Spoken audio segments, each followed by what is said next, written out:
Welcome to another daily edition of 9Honey Kitchen's Quarantine Cook Along. We're here to help you cook from your pantry so that you don't have to go to the shops as often and to use up some things that maybe you've run out of inspiration to deal with every day. Today's pantry ingredient is tinned fish. This one's upside down because I opened the tin upside down, but hey, that's what you get. And I'm working with pink salmon today, but essentially you can use any kind of tinned fish that you've got in the pantry, and I am going to make some beautiful Thai fish cakes with very few ingredients, and I promise you your kids will love them. So first up we have our 400 gram tin of our pink salmon, and I'm just going to pop that straight into our food processor. With that I'm going to add half a cup of plain flour. Now you can use almond meal if you've got that as well instead of flour, up to you. We're going to add 1 egg. In it goes, that's just to bind it all together. A squeeze of lime juice. You can use lemon if that's what you've got. If you don't have either of those things, don't worry, just leave it out, not a big deal. I'm putting in the stalks of some coriander. I'm saving the tops of the coriander for garnish at the end, but you could use whatever bit of the coriander you've got or whatever herbs you've got. Don't be too worried about it. And 2 tablespoons of whatever curry paste you have. Now I'm using red curry paste because, again, that's what I had in my pantry because that's what my family eats. But if you've got green or yellow curry paste, that's fine. Oh, it's yellow, not red. There you go. Doesn't really matter what you're using. Now, all I'm going to do is blitz that up until it makes a paste, like this.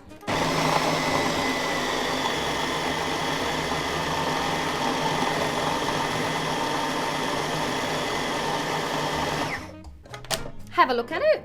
Make sure it's not too wet. That looks pretty good to me. Just gonna give it a bit of a poke.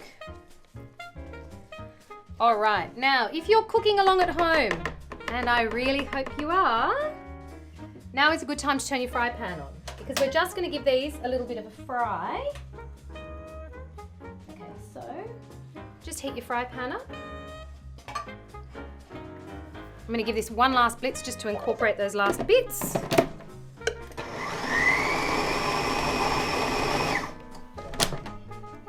Oh, I wish you could smell this. It's so fragrant and all those herbs in there and the spice from the spice mix. That looks perfect and ready to go.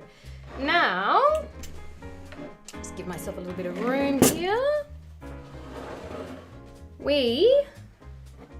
I'm just going to add a little bit of rice bran oil to the pan, but again, you can use whatever oil you've got. Don't be too worried or fussy. You don't need too much.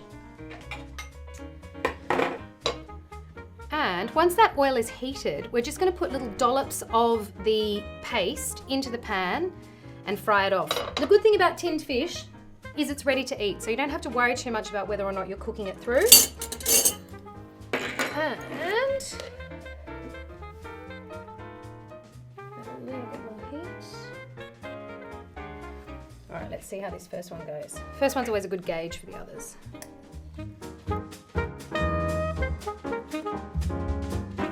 Now, one of the things I love about this recipe is that after a hard day of homeschooling or working from home or whatever it is you're dealing with right now, this is a very easy recipe to look at the end of the day.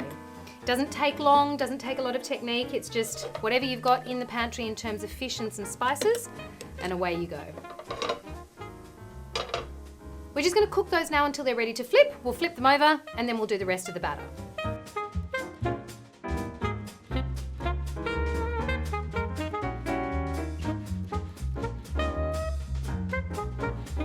All right, there we go. While our last ones are cooking, I'm going to plate up some of the other ones. Now I get about 6 out of each batch, and I've done 2 batches here. So I've got some fancy ones to choose from. Let's do this one. Oh, he looks good.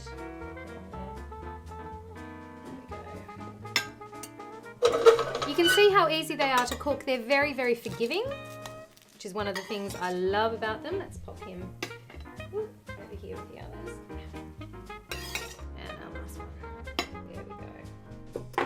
All right, let me just give myself a little bit of room. And there you have our beautiful Thai fish cakes made with tinned salmon tonight. And whatever curry paste we happen to have, I used yellow curry for this one. Now to finish it off, I like to put whatever hot sauce I've got in the pantry on. So here I've got a little bit of sambal olek mixed with some oil. to make a beautiful chili dressing to go on top, like that. Finished with a few chives. Ta-da! And some crushed peanuts because I happen to have them. You don't have to do any of this. It's entirely up to you what you put on top, but I'm going to add a couple of bits of extra chili for me because why not? Not for the kids though. And there you have it. 15-minute tin fish Thai fish cakes, Thai inspired fish cakes. I hope that's helped you figure out what to do with some of the fish that you have in the pantry. I hope you're cooking along to these videos. Share them with your friends. Give us a shout out if there's anything you need help with, and I will see you next time. So good.